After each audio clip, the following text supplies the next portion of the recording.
Hello. In this video I will show you how to operate the Qsep100 system.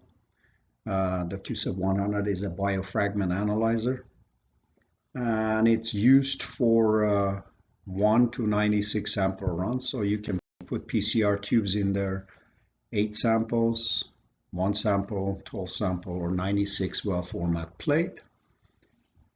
The system comes with a cartridge box or a cartridge kit, which includes 2 cartridges. In this case, we have an S1 cartridge, which is a high resolution cartridge.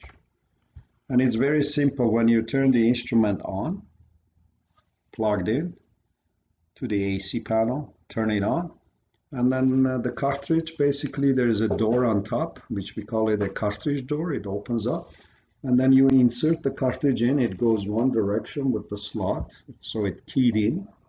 Put it in the instrument, close the door, and then open up the cartridge door, the sample door. And then in the sample door area, we have a buffer tray position. So we can move the buffer tray forward to be able to put all the solutions into the buffer tray.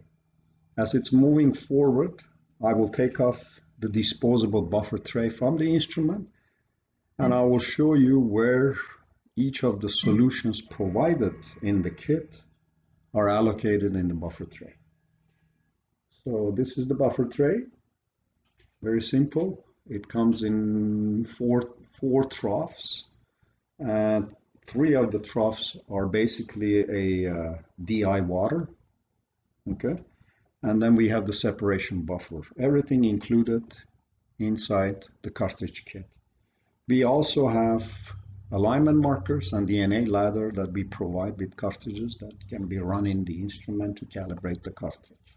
So once you pour all the solutions into the buffer tray in all of the troughs, you transfer it inside the instrument and then also allocate your alignment marker and the DNA ladder and put it in the buffer tray position.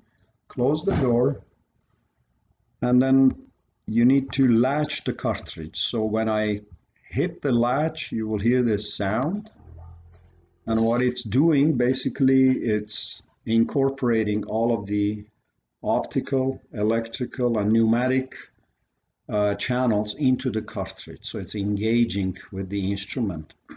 And it reads, because each cartridge also comes with an RFID chip already embedded in the cartridge. And this RFID chip is being read in the instrument by a reader, which tells you what kind of a cartridge it is, how many runs have been programmed into the cartridge. For an S1 cartridge, we have about 200 runs. So you will decrement the number of runs as you're using it with your sample runs.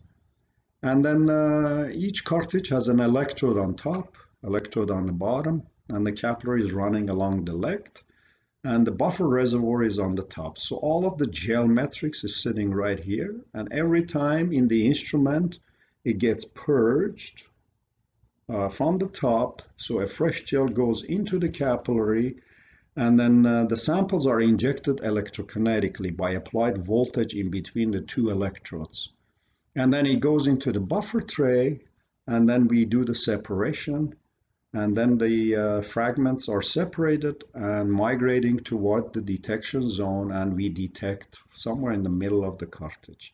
So basically the sample, as they get injected, they get tagged by the fluorophore as part of the gel metrics in the capillary, and we detect the fluorophore with a fluorescence reader in the instrument.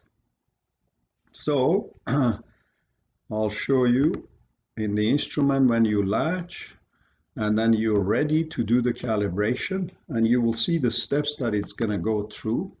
I'm going to select the calibration mode and then hit the run.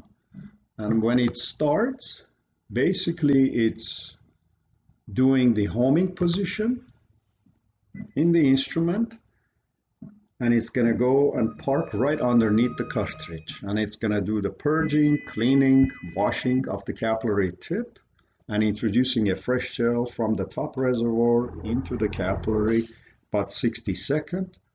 And then it will go through the process and it'll give you results in 2 to 3 minutes. Thank you.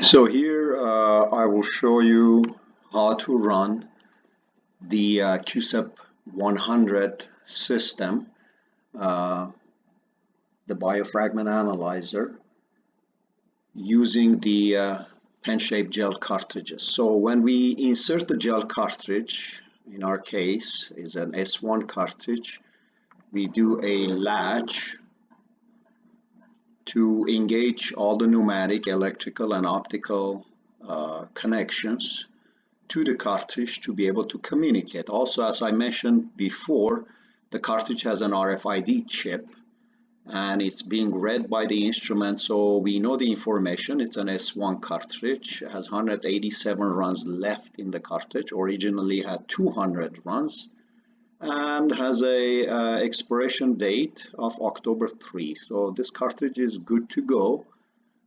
Next, to run the cartridge, I'm going to use a DNA ladder that we provide.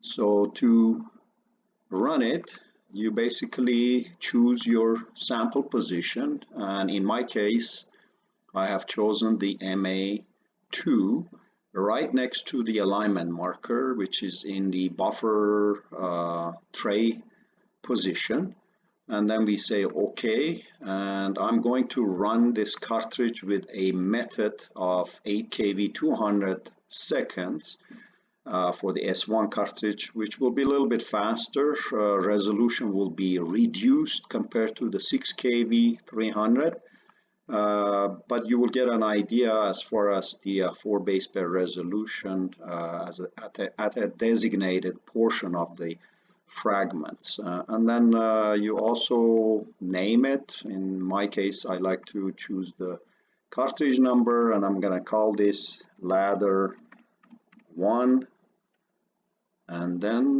hit the run.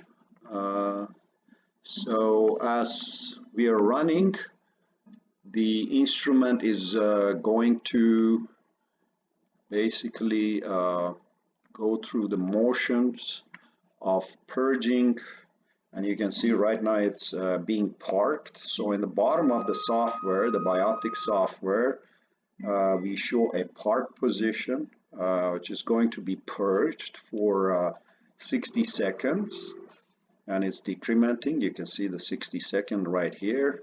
And what we are checking here is during the run, we want to make sure the current is steady. The gray line here is showing a very steady current. Right now, we are monitoring the baseline, and the baseline is it's going to be all over. The red color one is going to be all over because it's in relative fluorescence unit, and once the peak shows up, then everything is going to be normalized. So, and the other thing that we pay attention is the total counts. So this is the raw counts in the bottom. You can see 11,500 counts is being detected with the PMT detector. So after 60 seconds of purging, or high voltage purging, which is basically cleaning the capillary,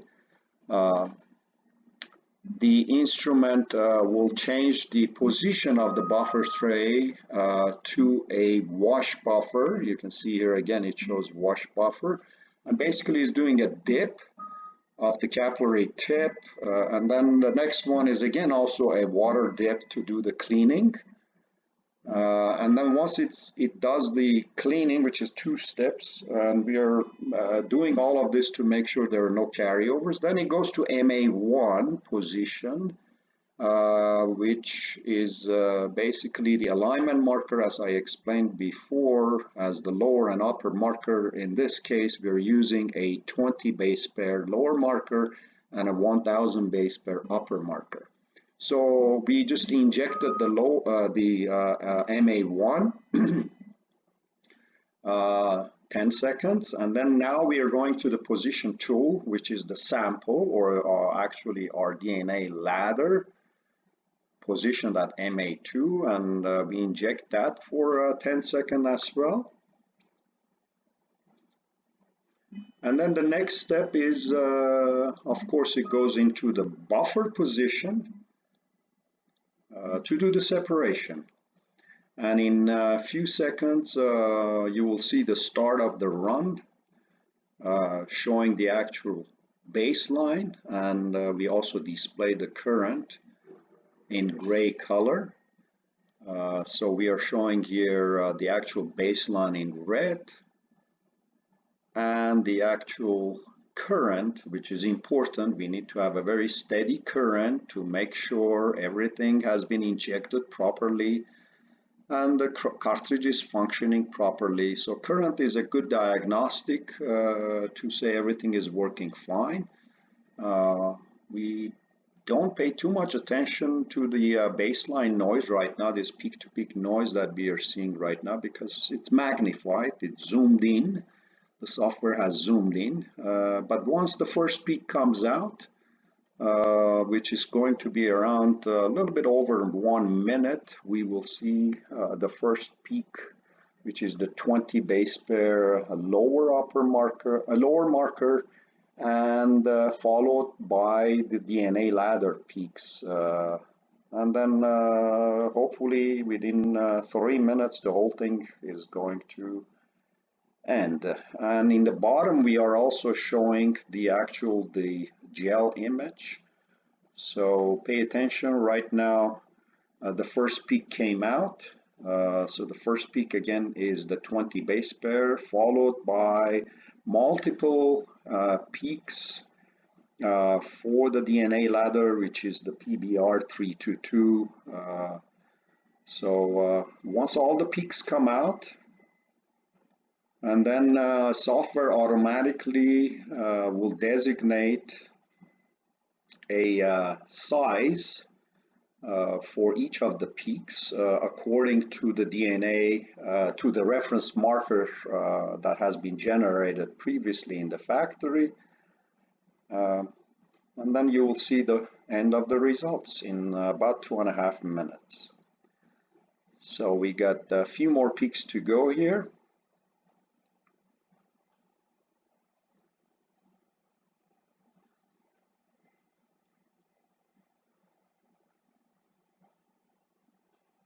And you can see a very strong signal. And we are showing a relative fluorescence unit here on, and then for the time, you can see on the x-axis we are showing the time, which is in minutes. And we also display the seconds. Here you can see 35 microamps of current and about 35 more seconds left. So already all of the peaks came out, and very soon the whole run will end. And then each peak will have its designated size on top of it. So again, steady current is very important. The gray line is showing the steady current. Once the run is over, then we will remove the current just to show you the electrophotogram. So here is the actual run. And you can see the lower marker 20 and upper marker 1000. And then if we zoom in this area, you can see a good resolution for about a 4, 5, 6 base pair resolution, and the rest of it, and the overall size is baseline noise is also very clean. And we also display the peaks, individual peaks with the peak area, the actual calculated concentration for